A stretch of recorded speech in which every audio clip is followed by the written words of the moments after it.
Olá pessoal, sou o Fernando, sou professor aqui da Rede Estadual de Minas Gerais. Estamos estudando para o concurso de professor da Bahia, ok? Então estamos respondendo questões da última prova de 2018, que também foi da banca Fundação Carlos Chagas. Estamos nos conhecimentos específicos dentro da disciplina de História, ok? Então bora lá para a questão número 44. Segundo pesquisas históricas sobre a escravidão, nos primeiros 4 meses de 1852, de um total de 1.660 escravos chegados ao Rio de Janeiro e vindos de outras partes do Brasil, 1.376 eram oriundos dos portos da chamada região norte do Império, que abarcava, à época, o atual Nordeste, sendo 691 provenientes da Bahia. Então, são dados adaptados de Clovis Moura, Dicionário da Escravidão no Brasil.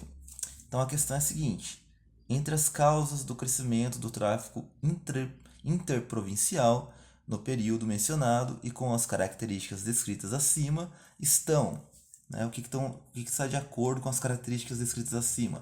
Então, a letra A repressão ao tráfico internacional pela Lei Eusébio de Queiroz, a abundância de escravos na Bahia, destino importante na rota do tráfico internacional, e o crescimento da economia cafeeira no Sudeste.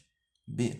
A crise da produção canavieira na costa litorânea nordestina, a resistência africana aos traficantes e o baixo preço do escravo oriundo da Bahia. C. O excedente de mão de obra em algumas províncias, como a Bahia, a facilidade da navegação de cabotagem e a necessidade de braços para a expansão das ferrovias no eixo Rio-São Paulo. D. O controle exercido pela Inglaterra após a Lei Bill-Aberdeen, a mudança do eixo econômico do Nordeste para o Sudeste, com a recente descoberta de ouro e o aumento da procura por escravos urbanos existentes na Bahia, e o cumprimento da Lei Feijó, que proibia a compra de escravos ultramar, o interesse do governo imperial em diminuir a população negra baiana e o surgimento de engenhos na região sudeste. Então, pessoal, vou dar 5 segundos, para vocês pausarem e responderem, e já eu volto com a resposta correta.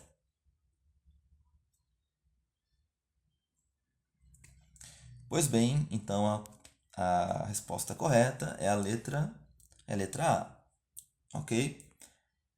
Então, pessoal, a repressão ao tráfico internacional pela Lei Eusébio de Queiroz. Então, vamos dar uma olhadinha na Lei Eusébio de Queiroz e vamos ver se ela está de acordo, com o texto do Clovis Moura.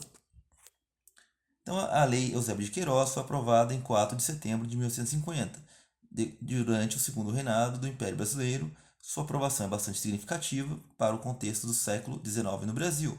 Esta lei teve por principal objetivo proibir o tráfico atlântico de escravos vindo do continente africano ao Brasil.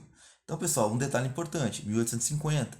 Então, a lei está dentro do período ali que é citado pelo Clovis Moura. Então, isso é importante. As consequências, Então, a elite brasileira não ficou feliz com isso,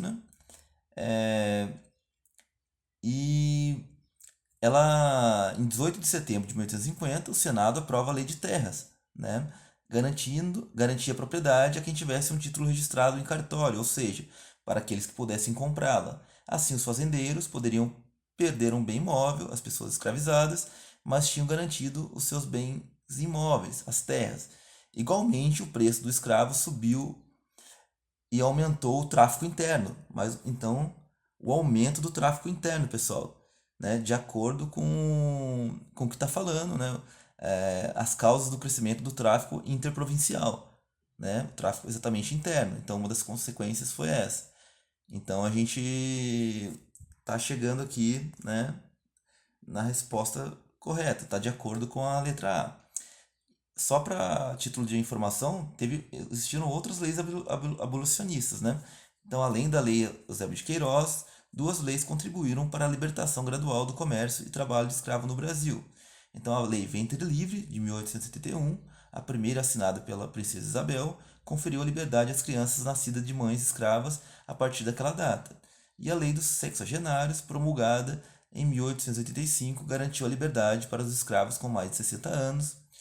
Os escravos seriam libertados definitivamente pela Lei Áurea, assinada pela Princesa Isabel, em 13 de maio de 1888. Isso dentro da lei, né, pessoal?